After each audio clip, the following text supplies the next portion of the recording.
Imagina a un hombre que ascendió de soldado raso a líder absoluto de un país, utilizando el poder de manera tan brutal e impredecible que dejó al mundo entero en estado de shock. Este es Idi Amin, una figura controvertida y enigmática que marcó la historia de Uganda con una mezcla de carisma, tiranía y decisiones que determinaron el destino de millones de personas. En este video, exploraremos los eventos que transformaron a Amin en uno de los líderes más polémicos del siglo XX. ¿Por qué es tan importante conocer esta historia? Al entender cómo el poder puede ser utilizado para construir o destruir una nación, obtienes nuevas perspectivas sobre los desafíos que enfrentan los líderes y las consecuencias de sus acciones. Y si pudieras aplicar estas lecciones para comprender mejor el panorama político actual o incluso las dinámicas de liderazgo que influyen en tu vida personal o profesional. ¿Alguna vez te has preguntado hasta dónde puede llegar alguien para mantener el poder? ¿Cómo reconocer señales de abuso de autoridad y evitar repetir errores del pasado? Este video va más allá de los hechos históricos, conectando estas reflexiones con nuestra realidad. Así que quédate con nosotros para descubrir una historia que no solo te impactará, sino que también cambiará la forma en que percibes el poder y sus consecuencias. Idi Amin nació alrededor de 1923 o 1924 en la ciudad de Koboko, situada en el noroeste de Uganda, una región habitada predominantemente por musulmanes. La incertidumbre sobre su fecha de nacimiento refleja la realidad de muchos pueblos de la época, donde los registros civiles precisos eran inexistentes en las zonas rurales. Este origen lo conectaba con diversas etnias, incluyendo a los Kakwa, conocidos por su estructura comunitaria cohesionada y sus ricas tradiciones orales, las cuales influyeron profundamente en la visión del mundo de Amin. Su padre, Andreas Nyabire, originalmente seguidor de las tradiciones religiosas locales, se convirtió al Islam adoptando el nombre Amin Dada. Sin embargo, su relación con la familia fue breve, ya que abandonó el hogar cuando Idi Amin aún era un niño. Esto obligó a su madre, Asa Aate, a hacerse cargo de su crianza en solitario. Asa era una curandera tradicional muy respetada en la región, lo que permitió que Amin experimentara desde temprana edad la influencia del poder y el liderazgo comunitario. Durante su infancia, Amin asistió a una escuela islámica en Bombo, un importante centro militar británico durante la Segunda Guerra Mundial. En este entorno comenzó a absorber la disciplina y los valores impuestos por los colonizadores.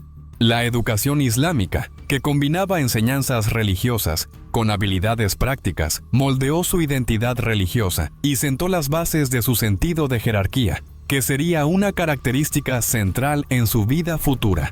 La cercanía de Bombo con las guarniciones militares británicas expuso a Amin al mundo del ejército desde una edad temprana. Observaba a los soldados africanos al servicio de los intereses coloniales, lo que despertó su fascinación por el poder y la estructura rígida de las Fuerzas Armadas.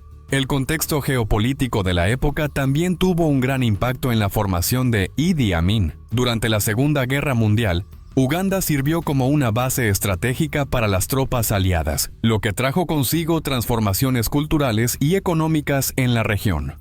El ingreso de Idi Amin al ejército colonial británico, conocido como los King's African Rifles, KIR, marcó un punto crucial en su vida, ofreciéndole una oportunidad única de ascenso social en un país dominado por el colonialismo.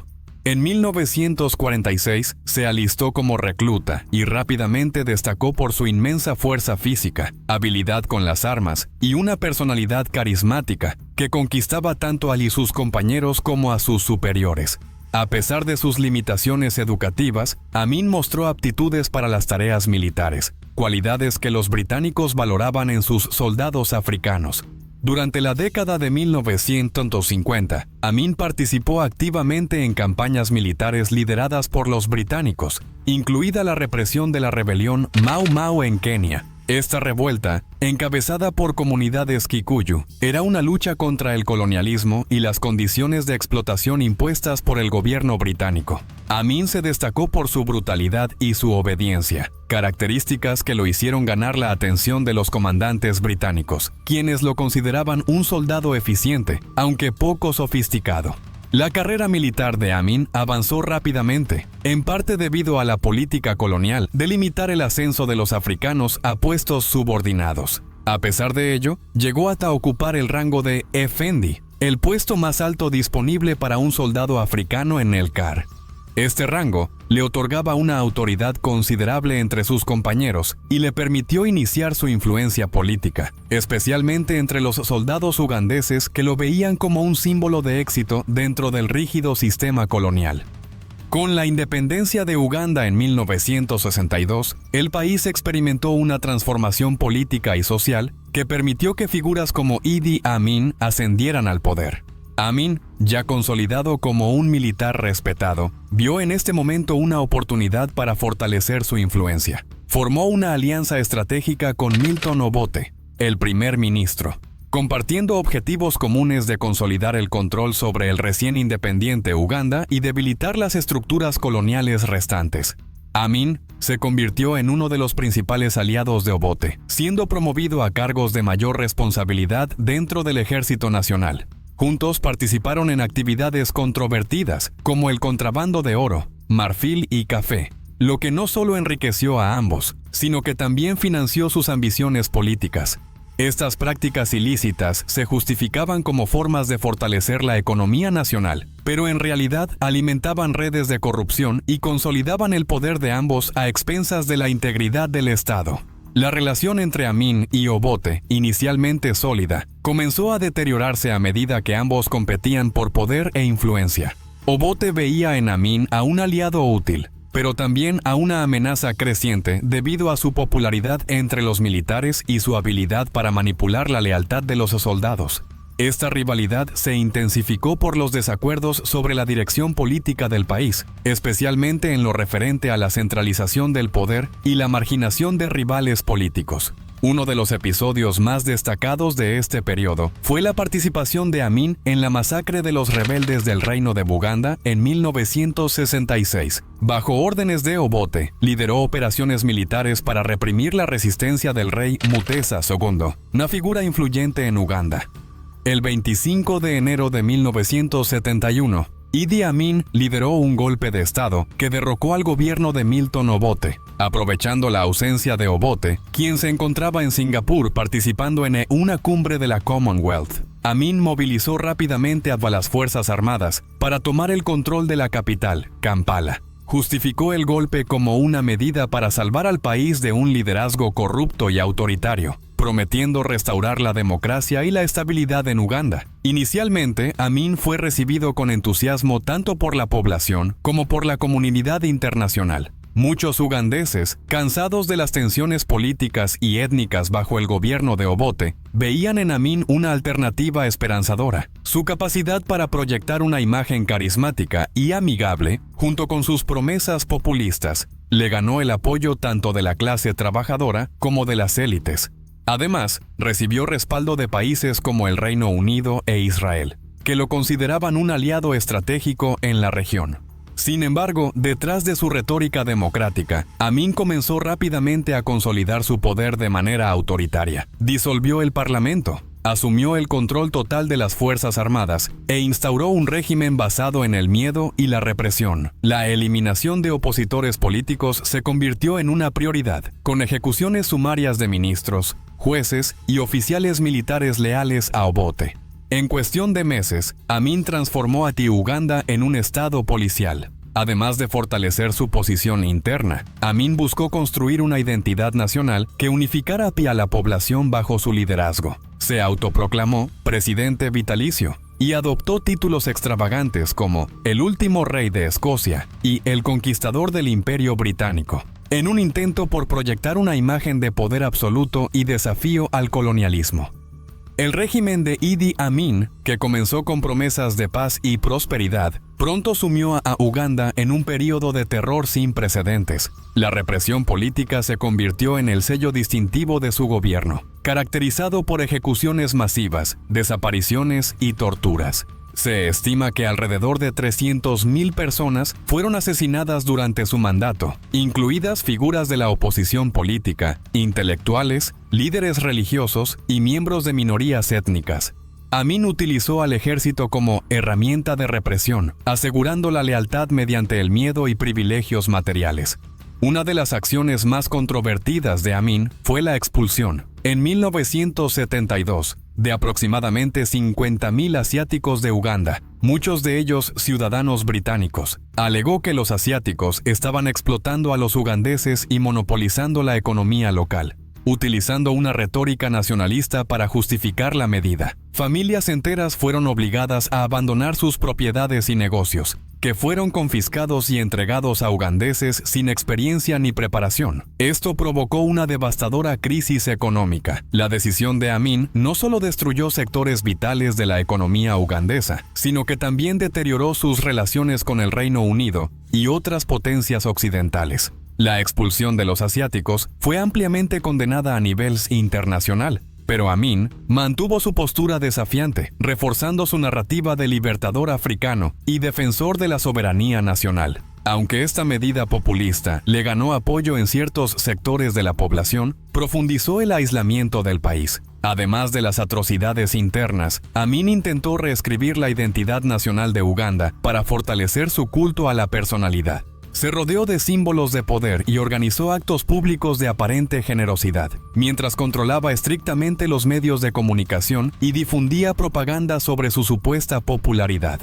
Sin embargo, los testimonios de exiliados y sobrevivientes pintaban un retrato oscuro de un líder cada vez más desconectado de la realidad, gobernando con paranoia y violencia. La represión desenfrenada, combinada con políticas económicas desastrosas, sumió a Uganda en una crisis social y financiera. Mientras tanto, Amin mantuvo una actitud desafiante ante la comunidad internacional, reforzando alianzas con líderes como Muammar Gaddafi y proyectándose como un héroe anticolonialista. Con el paso de los años, el comportamiento de Idi Amin se volvió cada vez más errático, intensificando la atmósfera de inestabilidad en Uganda. Relatos de sus subordinados y observadores extranjeros sugieren que Amin podría haber padecido trastornos mentales, agravados por una posible demencia causada por sífilis. Su conducta impredecible incluía decisiones políticas caóticas, cambios de humor abruptos y excentricidades, como la autoproclamación de títulos ridículos y acusaciones de canibalismo, que nunca negó directamente. En sus primeros años como líder, Amin había mantenido relaciones positivas con países como el Reino Unido e Israel, que lo apoyaron tras el golpe de 1971 debido a sus intereses geopolíticos en la región. Sin embargo, estas alianzas se rompieron cuando Amin comenzó a emitir discursos incendiarios contra Occidente. Expulsó a asesores israelíes y se alineó con líderes como Muammar Gaddafi y grupos terroristas. El aislamiento político internacional se profundizó debido a su respaldo a ataques contra Israel y su uso de Uganda como refugio para organizaciones extremistas. La política exterior de Amin era a menudo caótica y más impulsada por sus caprichos personales que por estrategias coherentes. Insultaba a líderes extranjeros y hacía demandas absurdas, como su intento de ser nombrado jefe de la Commonwealth. Estas acciones, junto con la brutalidad de su régimen, alienaron a posibles aliados y dejaron a Uganda cada vez más aislada en la comunidad internacional. Solo algunos países, como Libia y Arabia Saudita, continuaron brindándole apoyo limitado. La caída de Idi Amin comenzó con su desastrosa decisión de invadir Tanzania en 1978, un movimiento que marcó el inicio del fin de su régimen. La invasión fue motivada por disputas fronterizas y el deseo de desviar la atención de la creciente inestabilidad interna en Uganda. Amin declaró la anexión de un área tanzana, alegando que históricamente pertenecía a Uganda. Sin embargo, esta acción provocó una respuesta rápida y contundente del presidente de Tanzania, Julius Nyerere, quien lanzó una ofensiva militar para repeler a las tropas de Amin. La guerra puso en evidencia la fragilidad del ejército ugandés, que a pesar de ser numeroso, estaba mal entrenado y profundamente desorganizado. Muchos de los soldados de Amin eran leales únicamente por miedo o beneficios materiales, y sus deficiencias logísticas se hicieron evidentes en el campo de batalla. En contraste, las tropas tanzanas, apoyadas por exiliados ugandeses ansiosos por derrocar a Amin, demostraron disciplina y determinación, avanzando rápidamente sobre el territorio ugandés. A principios de 1979, la capital de Uganda, Kampala, fue tomada por las fuerzas tanzanas y los grupos de oposición. Incapaz de frenar la ofensiva, Amin huyó del país, dejando tras de sí un rastro de destrucción y caos. Su caída fue celebrada por muchos ugandeses, que vieron en su derrota una oportunidad para reconstruir el país tras años de opresión. Sin embargo, la transición no sería fácil, ya que el legado de divisiones étnicas y económicas creadas por su régimen continuaría afectando a la nación. Tras su huida, Amin encontró refugio primero en Libia, bajo la protección de Muammar Gaddafi, y posteriormente en Arabia Saudita, donde fue acogido como exiliado político. La decisión de Arabia Saudita de ofrecerle asilo estuvo motivada por intereses diplomáticos y su reticencia a extraditarlo. Mientras tanto, Uganda comenzó el arduo proceso de reconstrucción, con líderes interinos tratando de restaurar la estabilidad política y social. La guerra con Tanzania marcó un punto de inflexión en la historia de Uganda y expuso las consecuencias de políticas autoritarias e impulsivas. La caída de Amin puso fin a un capítulo de terror, pero dejó profundas cicatrices que tardarían décadas en sanar. Para muchos, el conflicto simbolizó el colapso de un régimen fundado en la violencia y el miedo, demostrando que incluso los líderes más brutales pueden ser derrocados por una combinación de fuerza externa y resistencia interna. Tras su huida en 1979, Idi Amin vivió el resto de sus días en relativo confort, protegido por regímenes que no mostraron interés en entregarlo a la justicia. Inicialmente buscó refugio en Libia, donde fue recibido por Muammar Gaddafi, uno de sus antiguos aliados. Sin embargo, su estadía fue breve, ya que Gaddafi temía que la presencia de Amin pudiera perjudicar sus propias relaciones diplomáticas. Arabia Saudita, en cambio, le ofreció asilo con la condición de que se mantuviera alejado de la política. En Jeddah, Amin llevó una vida tranquila, financiada por el gobierno saudita, que le proporcionaba una generosa pensión y seguridad. Vivía con su familia en una casa cómoda y dedicaba su tiempo a actividades religiosas y al aislamiento social. Durante este periodo, concedió algunas entrevistas esporádicas, en las que solía justificar sus acciones como líder, afirmando que había actuado en el mejor interés de Uganda. Se describía como un patriota incomprendido, ignorando el legado de violencia y opresión que dejó atrás. Aunque estaba físicamente lejos de Uganda, el impacto de Amin seguía sintiéndose en su país natal. Su exilio fue un recordatorio doloroso de la ausencia de justicia para las miles de víctimas de su régimen. Las iniciativas para procesarlo en tribunales internacionales nunca prosperaron, ya sea por falta de cooperación internacional o por la ausencia de una corte adecuada para juzgarlo. Esta impunidad alimentó debates sobre las deficiencias de las instituciones globales para responsabilizar a dictadores. A pesar de su oscuro pasado, Amin mantuvo un grupo de seguidores leales, tanto en Uganda como en el extranjero, quienes lo veían como un símbolo de resistencia al colonialismo. También continuó siendo una figura polarizadora, generando discusiones sobre liderazgo, nacionalismo y los límites del poder. Para muchos, Amin era un ejemplo de cómo el poder absoluto puede corromper. Para otros, representaba la lucha contra la influencia occidental en África.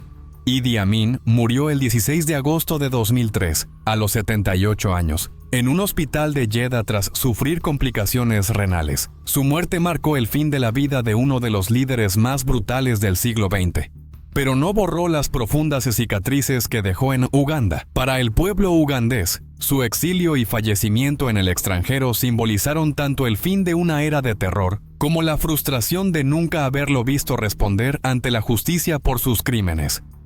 El régimen de Idi Amin dejó cicatrices profundas en la historia de Uganda, con la muerte de cerca de 300.000 personas y la expulsión de miles de ciudadanos. Amin exacerbó las divisiones étnicas, fragmentando la sociedad y generando una desconfianza que todavía dificulta la estabilidad política del país. Estas heridas sociales han perdurado mucho después de su caída, evidenciando el impacto duradero de su gobierno. La expulsión de 50.000 asiáticos, una medida que Amin justificó como nacionalista, devastó la economía ugandesa. Sin los empresarios que sostenían el comercio y la industria, el país cayó en una crisis prolongada. Décadas después, Uganda seguía luchando por recuperarse de este colapso económico. A pesar de los esfuerzos de reestructuración emprendidos en la década de 1990. Las Fuerzas Armadas de Amin, utilizadas como herramientas de represión, crearon una cultura de miedo y violencia. Este legado militarizado obstaculizó los intentos de reconstrucción del Estado, dificultando la confianza en las instituciones públicas. Incluso hoy, la inestabilidad política en Uganda se asocia frecuentemente con los traumas dejados por su régimen. Amin se convirtió en un símbolo del autoritarismo a nivel global, frecuentemente representado como el prototipo del dictador brutal. Su figura es recordada no solo por las atrocidades que cometió, sino también como una advertencia de los peligros del poder absoluto y del uso de la violencia como herramienta de control. Casi 50 años después de su derrocamiento, Uganda todavía enfrenta las consecuencias de su dictadura. Su legado es un recordatorio de la importancia de líderes comprometidos con la justicia, el desarrollo y la unidad nacional, en lugar de ambiciones personales que destruyen por completo a un país. Idi Amin fue una figura histórica que sigue generando debates intensos. ¿Fue un líder anticolonial que luchó contra la influencia extranjera? ¿O simplemente un tirano que devastó a su propio pueblo? Su trayectoria plantea preguntas importantes. ¿La ascensión de líderes autoritarios es producto de un contexto histórico o de decisiones individuales? ¿Qué opinas tú? Comparte tu punto de vista en los comentarios. Debate con nosotros.